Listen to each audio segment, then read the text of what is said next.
Hey guys, welcome back to my channel where I talk about the NWSL, women's soccer, just soccer, only soccer. In this video/podcast, I'll be discussing the Game 2 international friendly between the US women's national team and New Zealand's women's national team. The US won 4-0 against New Zealand on Tuesday, January 17th, so it's going to be very interesting to see what's going to happen in this match. It is an after dark match, so I'm expecting those same effects, like that same weirdness.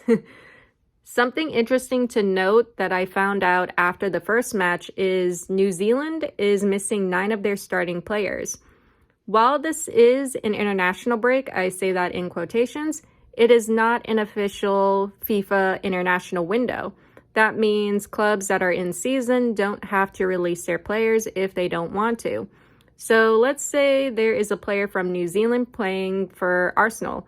Arsenal could say no to releasing the player since it's not an official international window. When it comes to the first match though, I thought New Zealand did pretty well in the first half. They were able to hold off the US defensively. But now that I've thought about it, the US didn't do well in the first half of Game 1. I found it funny because either New Zealand did really well in the first half, or the US was so bad in the first half, we made New Zealand look really good. I think it's fair to say, after the first match against New Zealand, the US has a midfield problem. I mean, we then had a midfield problem. That was apparent last year against England and Germany, and in the last match against New Zealand, that was made even more obvious.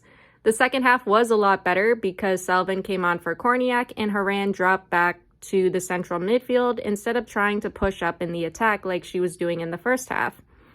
I thought about this more after that match, and I didn't get why Horan didn't stay central with Korniak in the first half. Korniak didn't know what she was doing, which isn't her fault at all. Vlatko wanted to see how she would do there. Korniak needed support in the midfield, and instead of pushing up in the attack with Lavelle, Horan should have stayed central. Things might have gone a lot smoother like it did in the second half. Other people have said that Horan wants to be in the attack, which is very true. So when it comes to Horan when she plays for Lyon is involved in the attack a lot more.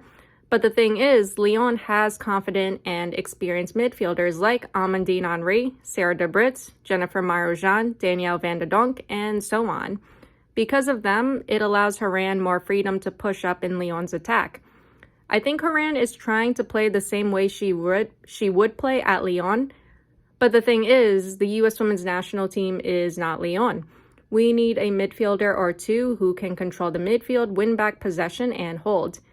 And even if Korniak was comfortable playing there in Game 1, she would still get overrun in the midfield. You can't expect her, or Sullivan for that matter, to handle the midfield on their own, especially when New Zealand was playing in a very tight and compact 4-4-2.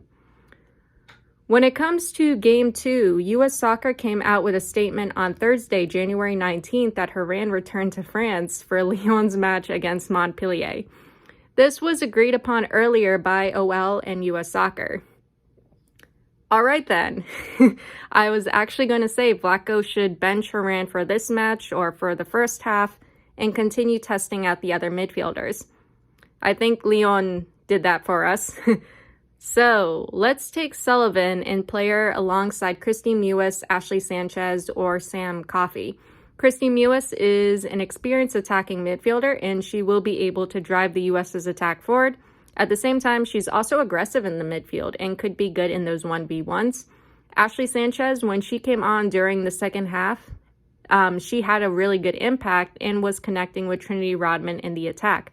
As for Sam Coffey, I've heard people say last season she can play as a defensive midfielder. I don't know if that's true, but in case it is, it wouldn't hurt to try her out and see how she does. We could also try Korniak again, play her in Horan's position with Sullivan and Lavelle, and see how it goes. Now, let's get into the lineup. Alright, so the lineup, 4-3-3, I think. We have Casey Murphy in the goal. For defenders, Alana Cook, Sofia Huerta, Naomi Girma, and Crystal Dunn. In the midfield, we have Andy Sullivan, Rose Lavelle, and Ashley Sanchez. And in the attack, we have Alex Morgan, Trinity Rodman, and Mal Swanson. And here are the substitutes. Not a bad lineup. This definitely screams attacking lineup. I'm looking forward to see what's going to happen in the midfield, though. That's what I'm going to be paying attention to. I would love to see Sanchez getting involved in the attack, but if New Zealand is going to be in a 4-4-2 again, the US needs to make sure the midfield isn't going to get overrun. We need to be able to control the midfield and win back possession in the midfield. Besides that, we should be okay. I can see Huerta and Dunn pushing up in the attack, and maybe that could take some pressure off the midfield if those two are going to press. Defense-wise, Alana, please be confident and aggressive. Embrace your inner Virgil van Dijk. Actually, speaking of Virgil van Dijk, is he still out with injury? Anyway, attack looks good. Again, I'm really looking forward to seeing Sanchez linking up with Rodman and the attack. Honestly, I'm very hopeful for Sanchez. I feel like this is going to be good. Let's get into the first half. All right, so the first half, we are off. I don't know if it's because of the glass of wine I had, but those US home jerseys are starting to grow on me. Hatch is starting. Really? I wonder who she replaced. 1 minute, Sanchez, long ball up to Hatch, beaten to it by New Zealand keeper Naylor. I didn't think we'd see Hatch at all, but here she is, I guess. Mal attempt deflected, saved by Naylor.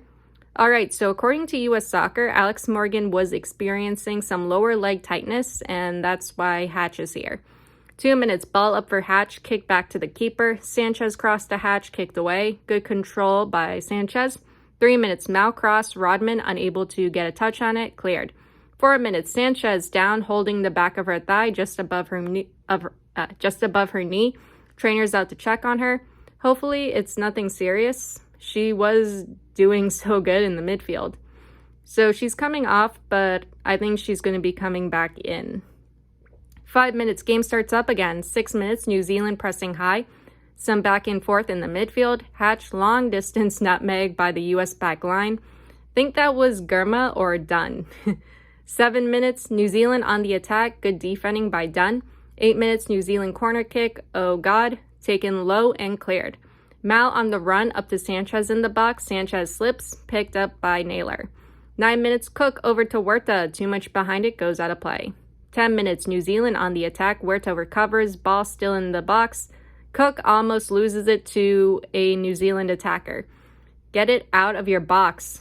Also, Cook needs to be more aware. 11 minutes, ball in the New Zealand box, cleared by Naylor. 12 minutes, Huerta fouled. US ball taking quick. Lavelle attempt from distance goes wide. Ball up to Hatch, kicked away. So the US wants to go fast, but they honestly need to settle down just a little to be better organized. 13 minutes, New Zealand on the attack. Gurma kicks it back to Murphy. Cook is giving me anxiety that I didn't know I had. Back to Murphy, good. 14 minutes, Hatch or Rodman fouled, US ball.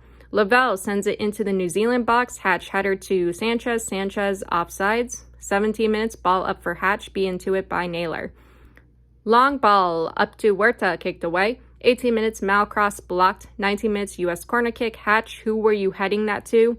She headed it away from goal. Sent back in, Sullivan attempt goes wide. 20th minute, ball towards the US box, headed away by Gurma. I think we're getting overwhelmed in the midfield. 21 minutes, Sanchez touch off to Rodman. Rodman finds an opening. Rodman cross. Hatch scores. US 1-0. That was perfect. Sanchez, Rodman, Hatch. Beautiful connection there. Perfect. Just beautiful.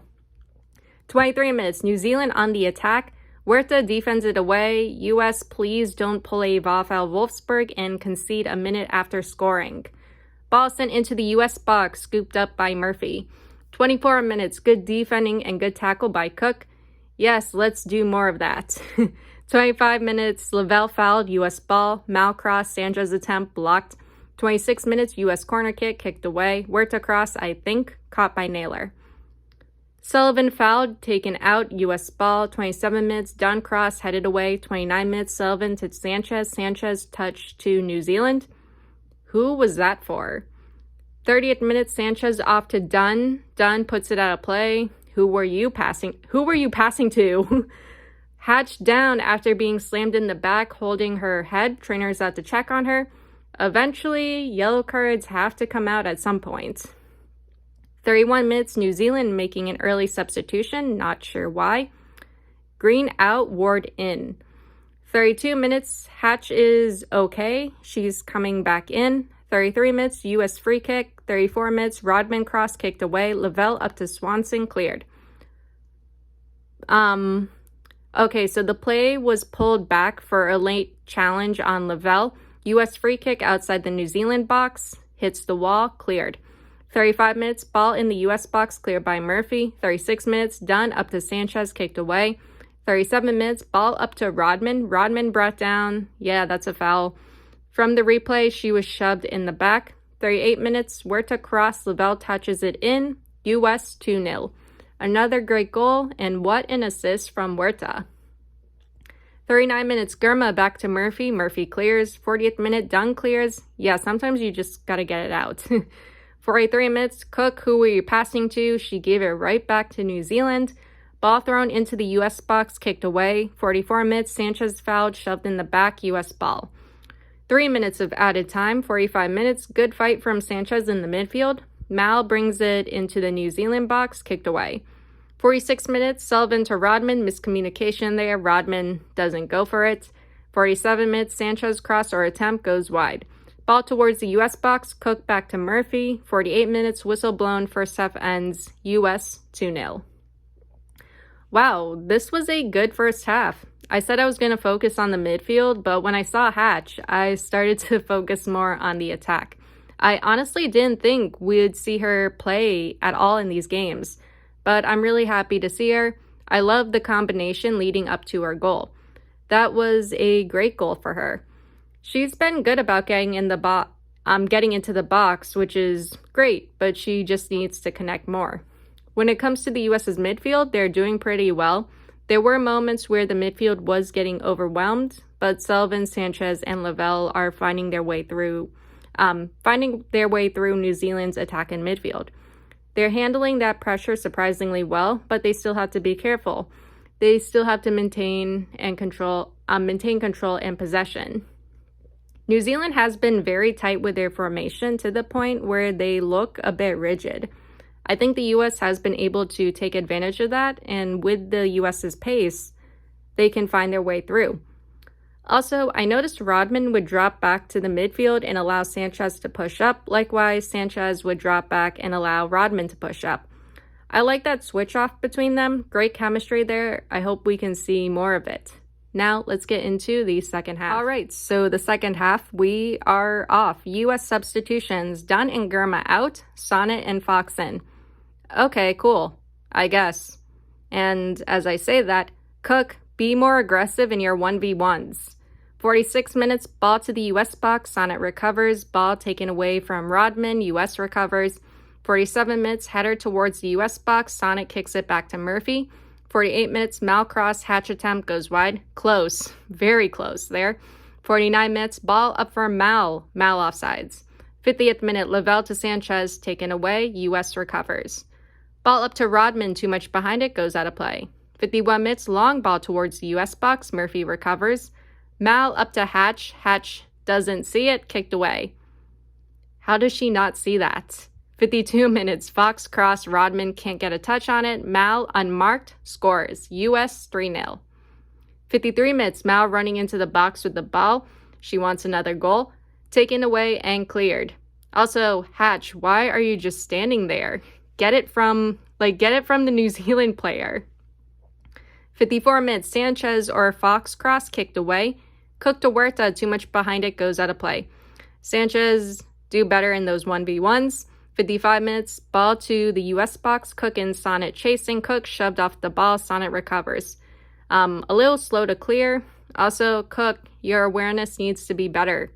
56 minutes, ball up for Hatch in the box. Hatch trips over Ali Riley or catches her in the stomach. Naylor collects. Riley down, trainers out to check on her. 58 minutes, game starts up again. Looks like we're going to have 3 subs coming in. 59 minutes, ball in the New Zealand box, cleared. Naylor also clears. U.S. substitutions, Hatch, Sanchez, Rodman, and Sullivan out. Mewis, Purse, Williams, and Korniak in.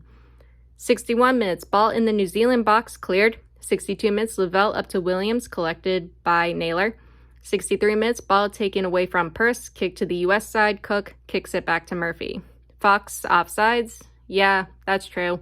64 minutes, Korniak heads it up, no support for a Purse, taken away. Honestly, where was everyone for that? Mal making a run, can't control it, goes out. Good movement in the midfield from Korniak and Mewis. 66 minutes, Williams attempt, saved by Naylor. 67 minutes, ball sent into the U.S. box, backline able to get it out, good.